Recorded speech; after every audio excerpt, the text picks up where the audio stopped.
Technology is driving innovation across the board, but it's also being exploited at an even faster pace by organised crime, raising new challenges for resilience, visibility, and protection. So what does this mean in practice for the solutions being developed and deployed on the front line? Well, who better to ask than security service provider leaders from some of TAPA EMEA's 2026 Premier Partners. They're directly engaged with what customers need today and what will be required tomorrow. So this panel brings them together to explore what's working in practice, what customers are asking for, and how solutions are evolving to stay ahead of emerging threats, including the growing impact of AI. Please join me in welcoming our panel. Aviv Castro from Sensos, and do come on up and take a seat. Niels Spoor from the Security.Company, from TydenBrooks Security Products Group, Nick James, Morten Mikkelsen from Securitas, and joining us from Axis, Ricardo Marranita, Yiftach Nativ from Contguard, Michalis, Chronopoulos from G4S Telematix, and last but not least, Martin Reichenbach from Verkada. No, we're not going that way. Oh, now make it last. Make it last to the break of day. So nobody's here to have a sales pitch, but we really thought, thank you. Has everyone got a seat? Do we need more seats? You're all okay? Great. And if you wouldn't mind just sharing the microphone, sort of one between two, that'd be fantastic. Thank you. So as I said, no one's here for a sales pitch, but we felt this was a great opportunity to learn about some of the very latest security technologies and how these can be applied to supply chain security. We have loads of questions and a really generously large panel, which is fantastic. So any questions that people want to put to us, we can ask our panel to respond to those in Vigilant magazine.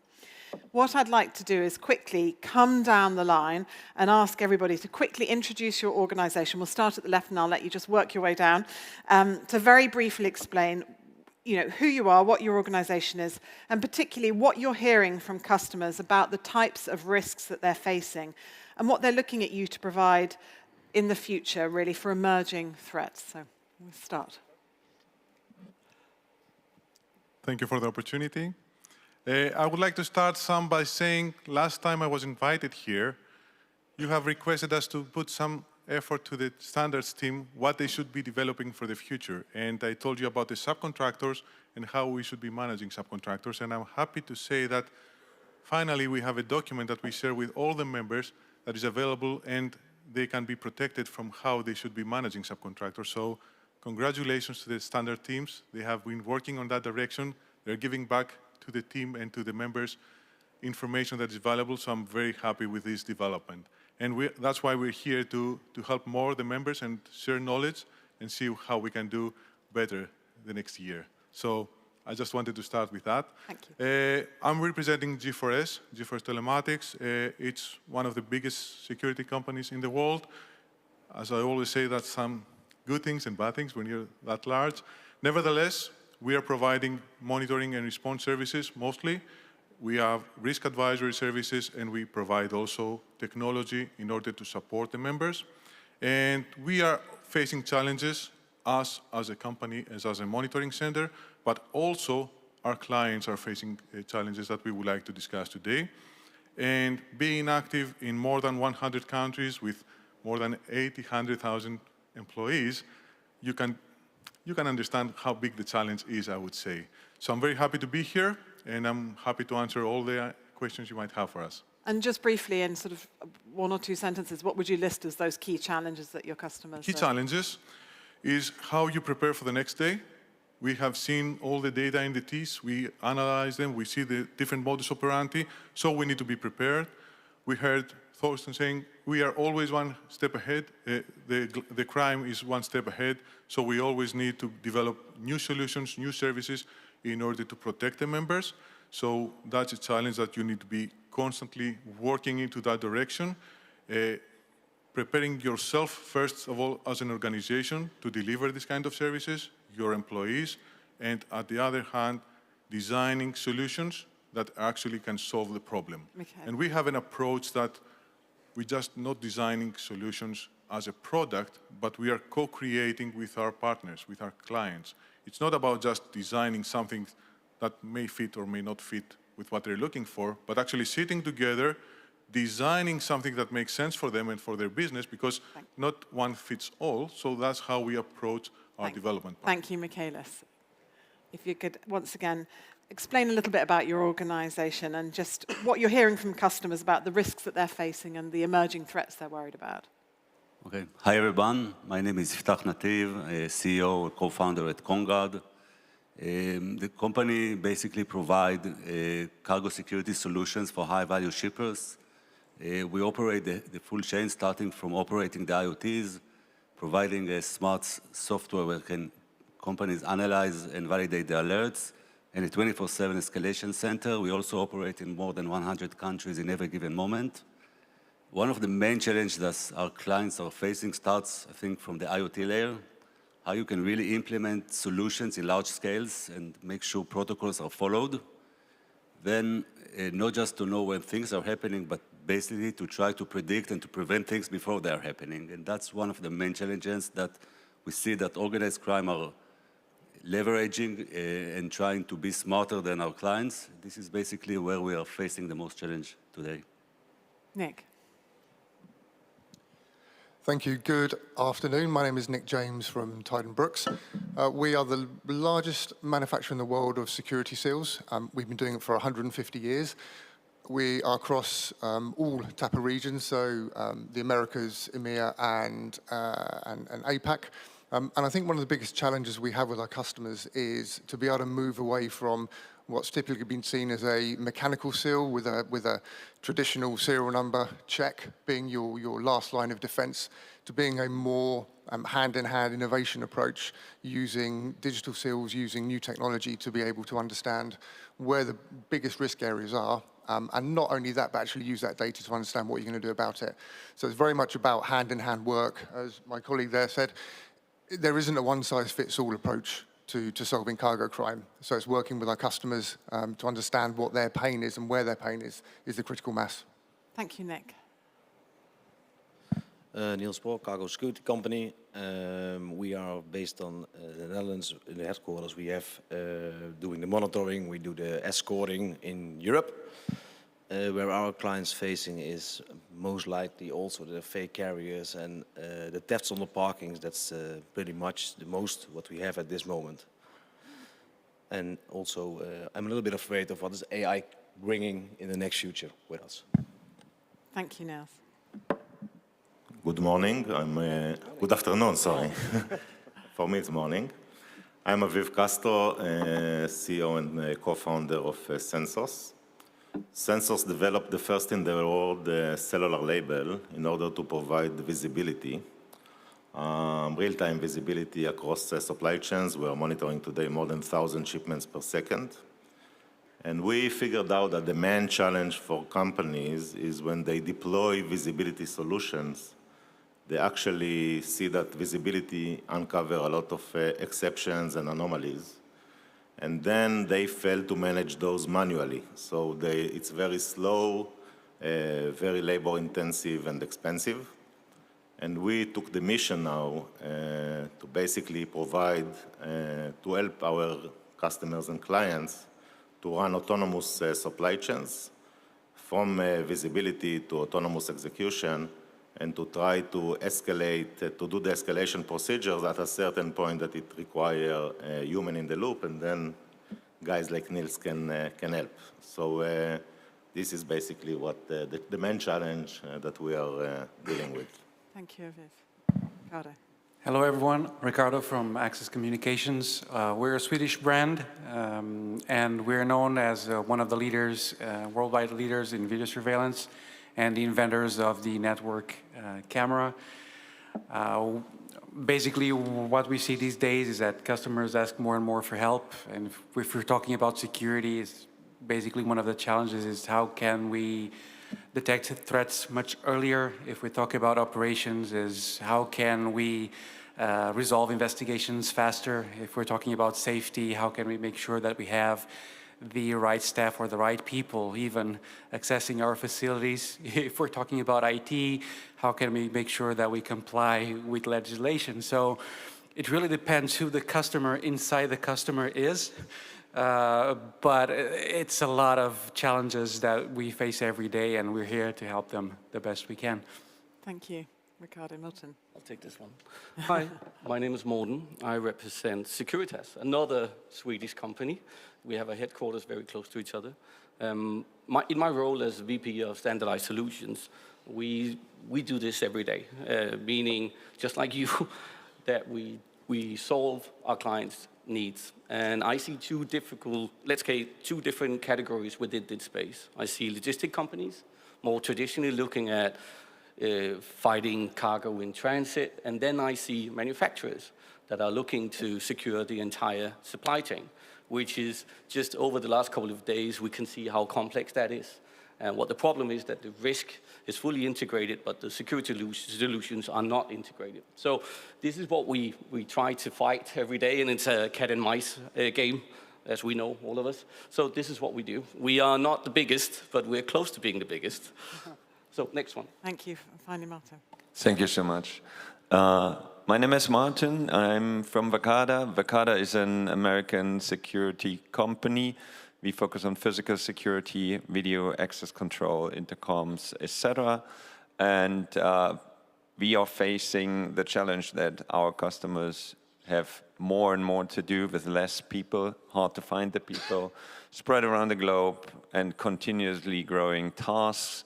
And we want to enable them to leverage AI in a good way to understand, as said, threats earlier, react better, and that in an ever-changing environment. And in best case, also connect their own data. And our focus is to do everything in a privacy-sensitive way. So as we heard already, AI is scary. Your data in the wrong hands is even more scary. And we want to ensure that everything we do happens in a secure and data privacy-sensitive way. Thank you, Martin. Aviv, let me start with you and talk a little bit about visibility that you mentioned. As you said, cargo theft is at record highs, and visibility tools were supposed to fix this. Why haven't they? So I'm trying to lose weight now. And I think you cannot lose weight by count calories, right? So if you measure yourself every day and count calories, it doesn't make the job. You really need to take actions to reduce weight, and you really need to take actions to reduce loss.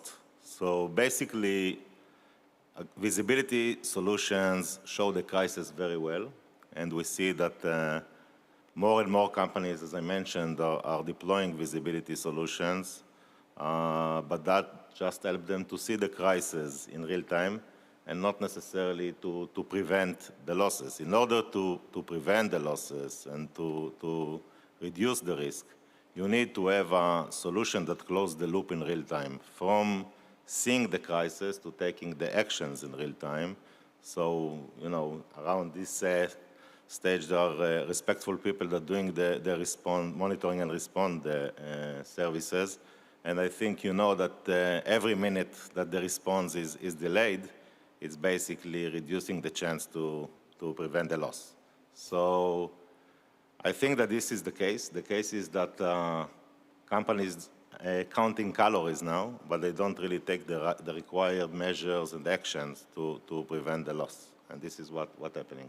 Thank you, Aviv. Let me come to you, Yiftach. Many organizations already have tracking solutions in place. In your opinion, what separates basic visibility from true supply chain security and risk management and prevention?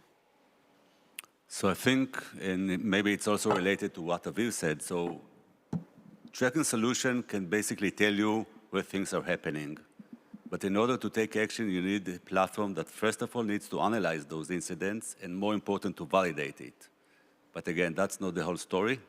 Somebody needs to do something about it, and here come the human being, the human people that see the data, analyze, and according to predefined protocols, do something about it. And as fast as they do that, I think as much as they can really succeed with the recoveries. More important, today we see that just to know where shipments are and things are happening is not enough. We are looking for risk predictive analytics, but also technology that can prevent those losses. And some of my colleagues here have technology solutions like smart locks that we implemented on large scales, those technologies really prevent those losses and make sure that bad actors will maybe go for another place. And also, we need to define the protocols with our clients and make sure that some intervention companies can assist us, and we collaborate also in this aspect.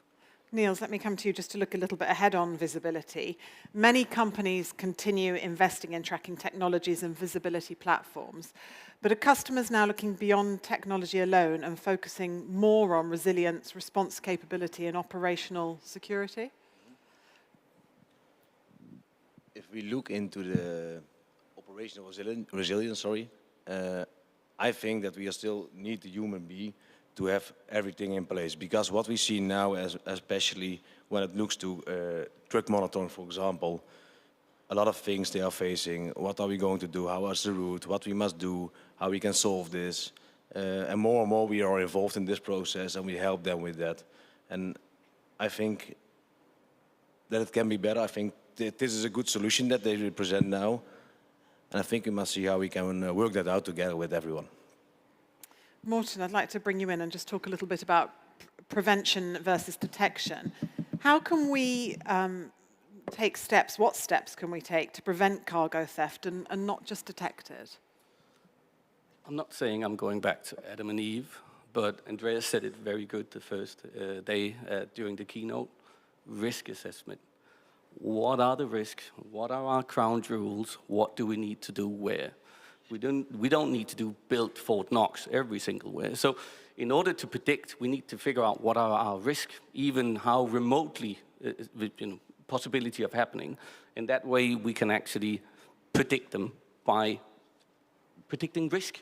And when we do that, we have these sensors, we have analytics, we have TIS, we have risk intelligence that can provide us early indicators of when something will happen. And in essence, back to the point about human intervention, we need to buy time here. And that time is detecting early. And that's the time element, because relying on data alone, like you said, I think it was over here, we don't need data. We have enough data. We have too much data. And we can now use AI to make it tangible, but we need someone to react on it. So in essence, the prediction part is buying time and is making proper risk assessment of where we need to put into place security measures. Martin, can I come to you on prediction as well in terms of predicting criminal activity and how quickly you can react to that? Yeah. I mean, we heard the buzzwords already that are following my life for years. Previously, it was big data and data science. Today, it's AI and so on. So the pattern is the same. The amount of data is overwhelming for the human brain. So if you put a security guard in front of 60, 100 cameras and ask him to carefully spot all of them at the same time and figure out where the risk happens, then, yeah, he's doomed. So this is where you send in AI to respond. But at the same time, you need to tell the AI what it should look for. And that can change every day, right? Today, the criminals come with a balaclava. Tomorrow, they come in a police uniform. And if you know these patterns, if you know the suspects, the appearances you're looking for, you can have AI support you.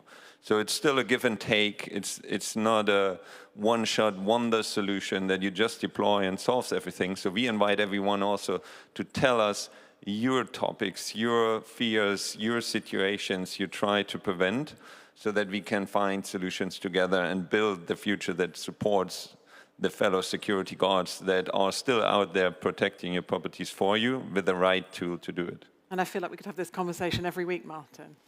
Yes, yes. It's every week another topic. Even here, thanks for everyone who stepped by our booth and brought their own use cases, as the world is continuously changing, right? There are people that want to get their robodog through access control doors. Who would have thought they need to do that one day? Because a security guard just takes their key fob and walks through. So now we think technology can do the same, but still hurdles. So same as I said, there are policemen showing up on your ground and your security guards thinks that are the good guys, but they're not. So what do you do about that? And even more challenges. Don't want to extend it too long. Just Feel free to bring your cases as we want to help you solve them, but we need to know them first. Ricardo, let me come to you. With the rise of ghost carriers and sophisticated identity fraud, what would you say is the next frontier of verification at the gate? Well, I wish I had a crystal ball, but what we see today, well, things are getting more and more sophisticated, and we can't evolve fast enough to match the criminals. But one thing that we see is that we see a trend where the like my colleagues here said, data is not the problem. We have enough data. What the problem is what do we do with this data? And do, I think, is the action verb here, is the challenge. So by moving the action towards where it actually is happening, it's one of the things that we can do. And by that I mean, well, not relying on the human that much. Take the action if we can take the action right away. Ghost carriers maybe is a too peculiar of a case, but there's ways to reinforce that particular challenge. Maybe we don't rely alone on the license plates. There's ways to reinforce that, make, model, color type of vehicle. Well, at least it's for other variables that makes it a little bit more challenging just to spoof the license plates. Of course, if there's the other case of faking all the information and man-in-the-middle attacks, well, that's more complex. But we can add also layers of complexity to make it harder to spoof those types of incidents. Then there's also the aspect of adding context, because there's data, but data without context is, again, pretty useless. So just to make a very simple story, adding an image. I have the information, but if I don't have the context in which that information appeared, it's pretty much senseless in some occasions. So taking your example, access control, well, was it the person under, was under threat, or was the person legitimately accessing the place? So a camera can very easily spot if the person was alone or not. So just to give a few examples there where we are evolving. Thank you, Ricardo. Michalis, let me come to you next, and we'll talk a bit more about AI, which we've touched on a little already. We hear a lot about the challenges of AI and the problems that it presents as well, but what are some of the positive applications of AI? Yeah, we know that all companies are trying to adapt somehow. They know they need to use it, or otherwise they're going to be left behind. Everyone is trying to understand how to use AI, to be honest. We made a brave decision to go to Google years ago, and that ended up being a benefit for us because we have all the tools of Google, any AI that they have produced, even before being publicly available. So we have an advantage when it comes to having access to tools. The big question is, how do you actually use them? And how do you actually get the benefit, and as you asked. So it's a twofold, let's say, approach. One internally, so we're not in the position where operators on the control centers are going to be replaced by a machine, at least not yet. But we can make their life easier by, instead of having huge knowledge bases, to create chatbots and to create easy access to information for any operator that has to be onboarded, for any operator that needs some access to information and support during their daily business. So we have developed many tools, and we are in a progress of developing even further how we can support internally our people to deliver the best possible service and to keep our KPIs and to keep our high level of security. Now, on the other hand, we are trying to drive how we develop products. As we said, we have everything in place, we comply fully with TAPA, but we know they are one step ahead. So what's the next step? We're taking the human factor out of the equation. For example, we have the traditional services of escort. Now we have developed a solution where we put cameras 360 on a truck and a trailer, and we have virtual fences covering what an escort would do. But what's the reality of what an escort can do? They can just follow the truck and report back if they see something suspicious, if they're focusing on the truck or not drinking coffee or anything. And I don't want to say anything about my colleagues, of course, but they're human. Humans can make mistakes. If you have a camera 360 working continuously with AI and virtual fences, then you can definitely spot on the threat and you can react and be proactive, let's say, instead of having an incident and then trying to figure out what's going on. Again, we have people behind the screen, we have people that do the validations, we have people that they stream online and see what's happening on the track instead of having a vehicle following the track. So we are in the early stages, let's say, of how we transform our technology, and we're using AI to do so, but there is a huge potential out there which we don't even know, but we have to find out. Thank you, Michalis. Niels, let me come back to you on a small point that, on a point that Michalis made there. You know, where is it adding, do you believe, AI, adding value today, and where is human expertise still irreplaceable? I think in case of incidents or emotional things that AI is still not replaced the human factor in this case. As well, you mentioned the escort part. We can have a long discussion about that, I think, but we're not going to do that here. But I still think when there is an escort behind the truck, they are still pre-alerting to us. They report to us, and they can see more than a camera can see in behind. They can see behind the truck or around the truck, but not behind the truck or around the truck. In the front, what's happening? We can see that with an escort. We can see that. Especially with AI, if you go into AI, I don't think they replace at this moment the human factor for emotional things. Let's say when there is an incident or when there's something happening, that they can feel what is happening and how they feel them and how they must react. That's my opinion on AI at this moment. Thank you. Martin, what would you say quickly are the major changes over the past years which AI has brought into the security business and where it actively is making a real impact today? Yeah, of course. I mean, it's getting more and more sophisticated. So from simple things, just in the beginning, differentiate, is a human being moving or is it an animal? We know all the false alerts of some fox running around or police cars showing up because a mouse was in the room. So this was the beginning. Now it's getting more into detail. Was that person a male? Did they wear a beard?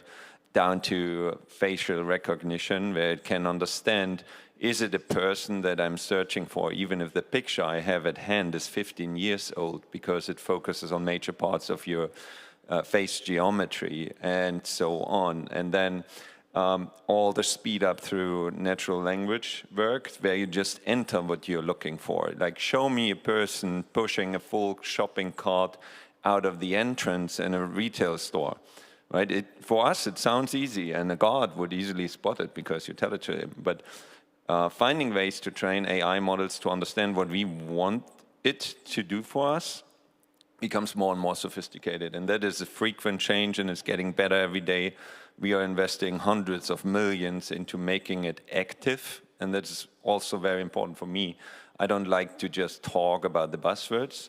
I want to show and experience what it does firsthand.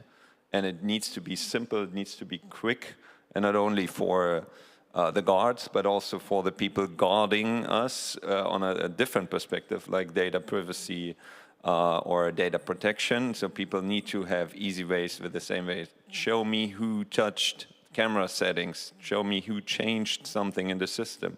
Show me who searched for something that I don't want them to do. So also the people using the system or abusing the system, because wherever people are, they will become creative to use technology against you. So that's always the same in an ever-changing world. Aviv, did you want to add something to that? Yeah. No, I thought you were asking to add something. Morten, then let me come to you very quickly before we move on from AI and ask you, what would you say is the real balance between value versus risk in supply chain security? Regarding AI or in general? Yeah, regarding AI, sorry. So how we are using AI is that we're looking to integrate end-to-end what we deliver. And it means, how can we assist our guards? We have not 800,000, but 350,000 guards. How can we make sure that reporting, that we catch a window that has been left open 3 times, which is unusual? How do we detect intent? Intent is tricky. How do we detect all these elements so we can have a proactive approach, and meaning predicting what will potentially happen. That is something that we look for very much, and we use it in our daily life, and for our guards, our operators, for our mobile guards, assisting trucks as well, that we can use that layer on top, because that data amount is simply unmanageable for people. So if we connect cameras, detectors, access control, people, guarding, monitoring in one coherent system, we need tools in order for us to manage that, to present it in front of a person that could take the final action. So the action part is so important in this, is that we get that data to intelligence to action, and action can be one of many things. That's what we're looking at as well. Thank you, Morten. Let's talk a bit more operationally now. And Nick, I'd like to come to you. What, excuse me, what is the future of security seals, given the advancement of techniques that bad actors are using to break into vehicles and steal products? So I think one of the most common questions we're getting at the moment from our customers is, and potential customers, is that a sea container, a lorry is arriving at where it's supposed to be with a seal on the back, and they're opening it and finding out there's actually been tampered with en route. And so the question is, well, where's it been tampered with? And we see data all the time, and we saw it on the presentations before, where the word unknown crops up, and it always comes around about location. Now, what the future of seals can let you do with digital seals that have either Bluetooth or 3G GPS capabilities is to tell you exactly where that happens. So you're getting real-time data about where it is that your issues are happening. When you've got that information, you can start to make decisions about, okay, where's my risk? What's my risk looking like? How do I secure my supply chain based upon the highest risk? And then you can talk about, okay, do I need to be using the best seals or the most expensive seal I can buy on all my links, or do I just do it on my high risk areas? And you can start to make decisions about your best way of ensuring your supply chain, your best way of protecting your supply chain. Where do you put your people? Where do you put people following? You know, and the information piece follows on after that. And that's really, really critical, because it has moved on from just somebody cutting a seal and a wagon turning up without a seal on the back, to somebody cutting a seal and replacing it, somebody, you know, tampering a seal. About 15 people have come up to me today in the last 2 days and said, there's a video on YouTube that shows 2 young people breaking into a seal. Does that happen with your seals? And, you know, we've moved on from all of that now to a place where data will get rid of that word unknown. And so what would you advise companies? It's all about talking to your seal provider, whether it's us or anyone else, about, okay, what's my pain, what's my problem, and how can we get over that? And it's really hand-in-hand partnership. It's not just saying, oh, I've got a bit of an issue, how can you solve it for me? It's hand-in-hand partnership about how we can understand where your supply chain falls down, and therefore where we can secure it. Yiftach, thank you, Nick. Yiftach, many tracking solutions generate alerts, but organizations are still struggling with response times. How critical is having that 24/7, 365 days a year monitoring and escalation capability behind the technology itself? So I think we all know that 24/7 is crucial when it comes to reply, to respond. As fast as you respond, as higher the chances that criminal can be arrested, stopped, and the damage can be avoided. What we do is, and this is also related to the AI, processing the data is part of analyzing what's happening. As technology can really tell you what's going on, but protocols and escalation procedure can tell you what to do with this data. And if you really work according to the predefined protocol and collaborate with your clients, with your partners, the highest chances that those incidents will be stopped or cargo can be recovered. In my eyes, 24/7 is part of the solution. So nothing can stand alone. IoT technology is a great thing, software is a great thing, but control center is what closing the loop. So this is crucial and definitely needs to be implemented. Thank you. And Aviv, when we're looking about cargo security, at what point do you hand the decision to the system and stop second-guessing it? Yeah, so I think we need to start from the repetitive high-scale tasks that are happening. So you cannot have a person watching 10,000 shipments monitoring 10,000 shipments. This is basically almost impossible and open for a lot of human errors, and this is where we lose in the battle to the organized crime organizations. So I think, first of all, we want to automate as much as possible the monitoring part. When it comes to response, to the response part, there are a lot of tasks that also can be automated. So all basic communication can be done by the system. Even, AI today can make phone calls, AI today can write emails, can chase emails, can update systems.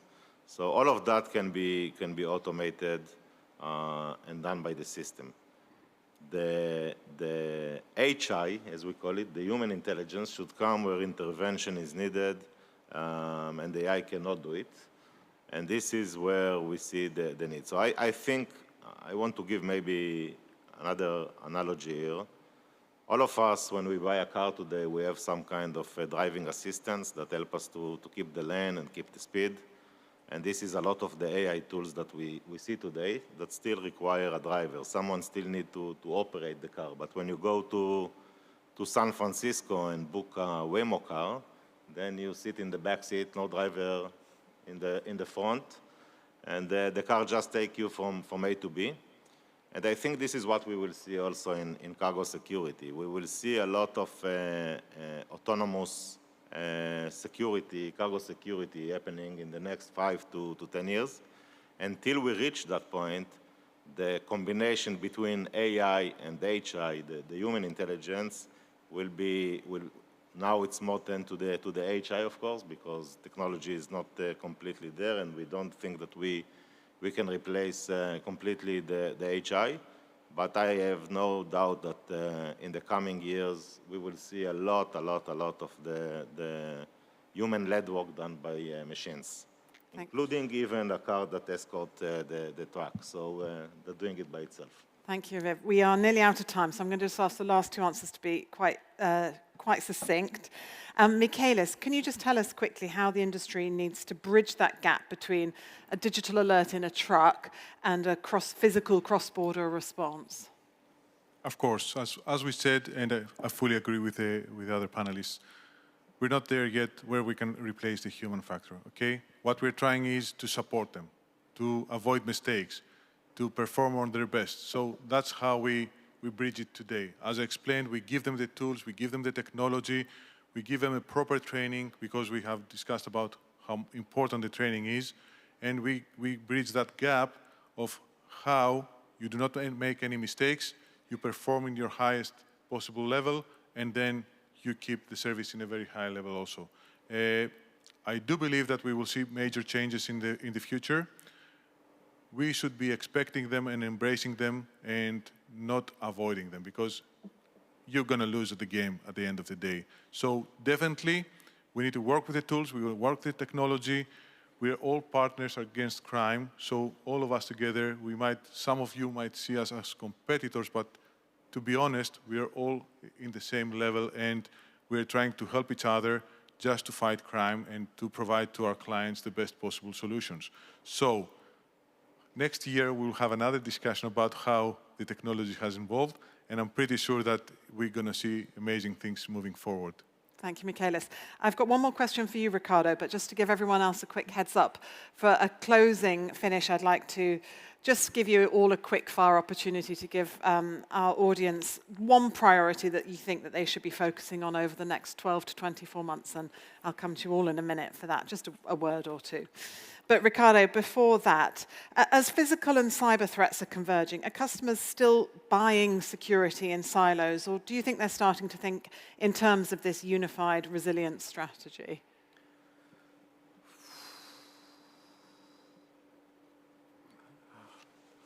All right. There's the honest answer, and then there's what you want to hear. Be honest. Yeah, the reality is it's slowly shifting, but the good news is that it's shifting towards where we want it to shift. So it's shifting towards they're finally paying attention, and we have all the regulation that is coming to thank for that. There are some good examples in the market, and we also heard some of the speakers yesterday mention this. You know, if you want new results, we have to try new things. And if there's anyone that's trying new things, it's the criminals. And if there's a problem here, it's crime, it's not us. So definitely when I see companies working between departments and working together and trying to figure the problems out together, that's when I see the biggest leaps forward. So when companies finally are able to make decisions together and figure out, okay, what's the problem and what do you know and what do you know, and connect the dots, that's when I see the biggest returns on investment. And strangely enough, or maybe not so much, for me at least, is that when they're able to secure the most budget, which maybe it's the message that resonates here with most of you. Thank you so much, Ricardo. So as I warned you earlier, I'm going to come to you. I'm going to start with you, Martin, if I can. We'll work our way down the line. If you have one priority that you think people should be focusing on in the next 12 to 24 months, what would that be? Yeah, with a strong backup in lean startup, I'm a strong believer in build, measure, learn. So get started. Just do something, make your own experience. Just remember to have a strong benchmark. Measure where you are today, bring in a new solution, and measure how much better you got. If it's not sufficient, go on to another topic. If it's sufficient, roll it out. Thank you, Martin. But just do something. Thank you. Morten, very quickly. The problems is not the standards. It's between the standards. It's all the gaps. The 2 previous days have shown all evidence that we need to work cross teams, cross function. And that would be my primary thing. Look at it as a whole, not individually. Thank you, Morten. So they stole 2 of mine, so I have to come up with another one. There's nothing left. I can come back to you if you want. But essentially is nobody knows everything, so just ask. We have 700 plus people joining today, so there's quite a lot of choices. Aviv. I would say use the AI for the ordinary things and keep the people for the human for the unordinary things. Lovely, thank you. Niels. Yeah, I agree as well. Between the standards, you must work together and also together and share everything with each other, what is needed. Nick. I would say that necessity is the mother of all invention. Currently, too much is being stolen, so there is a necessity to make it better. So talk to your partners, talk to all your partners, and that will drive innovation and invention, because it only happens hand in hand. Thanks, Nick. Yiftach. So I also have 2 things, but the first one is really to define standards and follow protocols. This will basically enable you to stop those incidents, but also to implement the solutions like tracking devices. But another point that many companies don't really look into it, and this is what I call the silent threat. Sometimes things are happening without knowing. We need to take into considerations that in some occasions criminals act and we don't really know about it, and we should pay attention to those incidents as well. I don't think this is a topic that is discussed too much. Thank you, Yiftach. And finally, Michalis for the last word. I think you took a lot of advices, so I don't think you need another one. But nevertheless, I would agree, bring your problem to us and let's work together to solve it. That's how I would close the discussion. Well, thank you so much to all of our panelists for that great discussion. Thank you very much, and please join me in thanking them.